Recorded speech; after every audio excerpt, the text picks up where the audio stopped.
Alors bonjour à tous, voyons ensemble la notion de fonction. Alors une fonction, c'est ce qui est indiqué dans la définition, c'est un processus qui a un nombre associé à un unique nombre.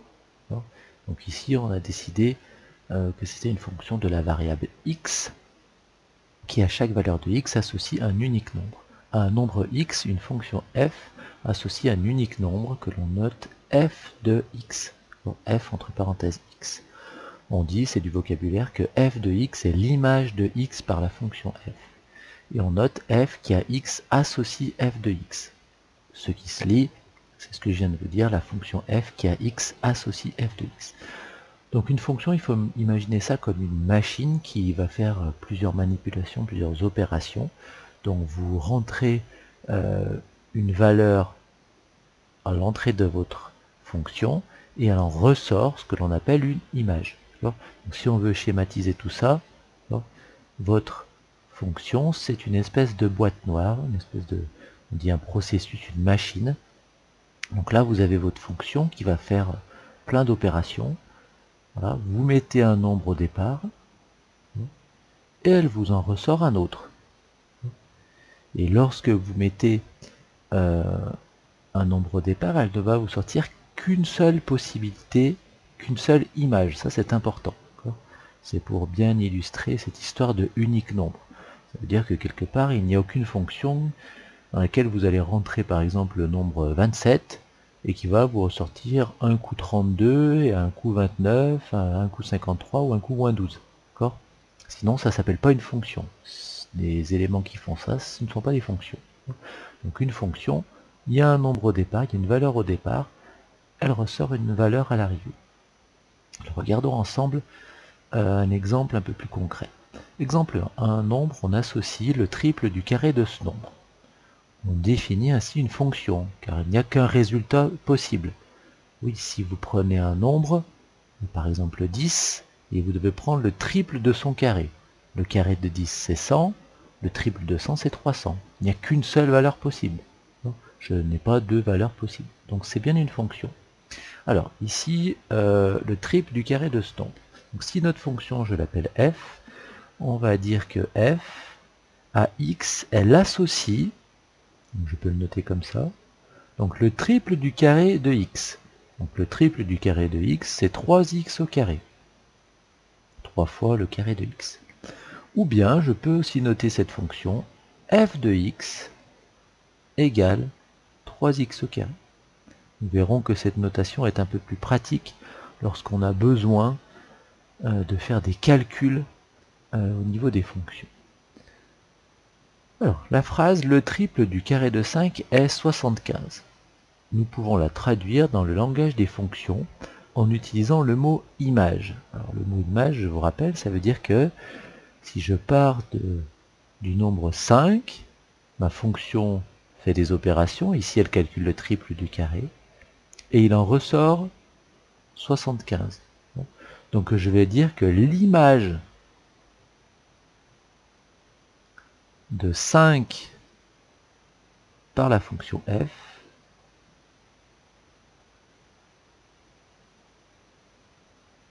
est 75.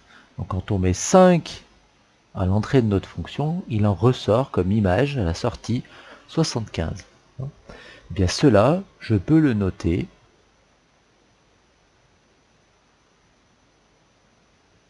comme je l'ai noté ici, ou bien, c'est ce qu'on utilise quand même davantage, f de 5 égale 75. L'image de 5 par la fonction f est 75.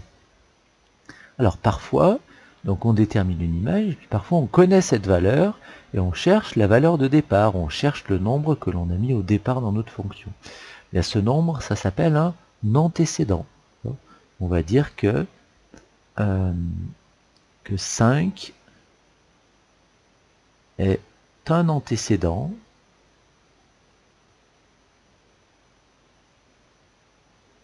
de 75 par la fonction f. Alors, je ne vais pas renoter exactement la même chose, d'accord, puisque ça va être la même notation. Donc ça veut dire que si 5 c'est un antécédent de 75 par la fonction f, ça veut dire que 75 c'est l'image de 5 par la fonction f. Alors, j'ai pas dit l'antécédent de 75, j'ai mis un antécédent de 75, et bien parce que suivant les fonctions, autant un nombre ne peut avoir qu'une seule image. Si je mets un nombre là, je ne peux avoir qu'une seule valeur au niveau de l'image. Par contre, quand j'ai une valeur là, je peux avoir plusieurs nombres de départ qui me donnent cette valeur-là.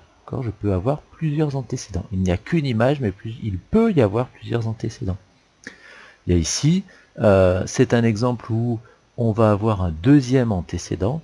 Ah oui, parce que j'ai 5, 5 au carré ça fait 25, fois 3 ça fait 75, mais si je prends moins 5 au carré ça fait aussi 25, fois 3 ça fera aussi 75. Donc on peut aussi dire que on remarque que 75 a plusieurs antécédents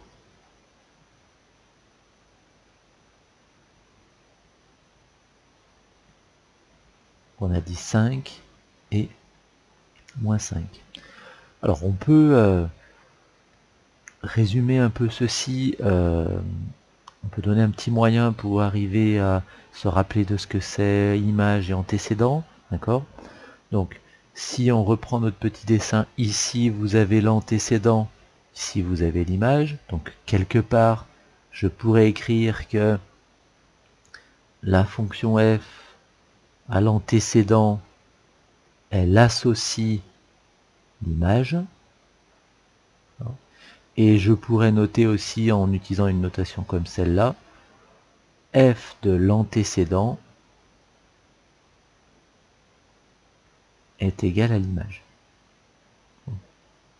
C'est un petit moyen qui nous permet de se rappeler, de nous rappeler où est-ce que se trouve l'antécédent, où est-ce que se trouve l'image. Alors regardons ensemble l'exemple 2, ça permettra d'illustrer ces deux mots image et antécédent. Donc j'ai f de 15 égale 9. Donc ça veut dire ici que ce qui est dans ma parenthèse, c'est l'antécédent, c'est ce qui est au début, c'est la valeur que je rentre au début dans ma fonction, et la valeur que j'obtiens, c'est l'image.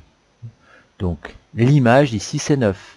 Donc l'image de est 9. Donc je sais que l'image, c'est 9, c'est l'image de 15. F de moins 6 égale 13. Moins 6, c'est l'antécédent, 13, c'est l'image. Donc là, je cherche un antécédent d'un certain nombre. Donc je sais que l'antécédent, c'est la valeur qui est dans la parenthèse. Donc je sais que l'antécédent, c'est moins 6. Moins 6, c'est l'antécédent de 13. Je dois traduire sous forme de notation mathématique la phrase 7 a pour image 5 par la fonction f. Donc 7 a pour image 5. C'est-à-dire que l'image, c'est 5. Je vous rappelle que l'image, voilà, c'est la valeur qu'on obtient à la sortie. Donc le 5, il est là. Donc le 7 est ici. 7 a pour image 5. F de 7 égale 5. 0 a pour antécédent moins 3,5 par la fonction f. Donc l'antécédent, c'est moins 3,5. L'antécédent, je vous rappelle, c'est le nombre qui est dans la parenthèse. Donc l'antécédent, ça sera moins 3,5. Et la valeur que j'obtiens ici, c'est 0. C'est-à-dire que cette phrase, j'aurais pu dire aussi que l'image de moins 3,5 par la fonction f était 0.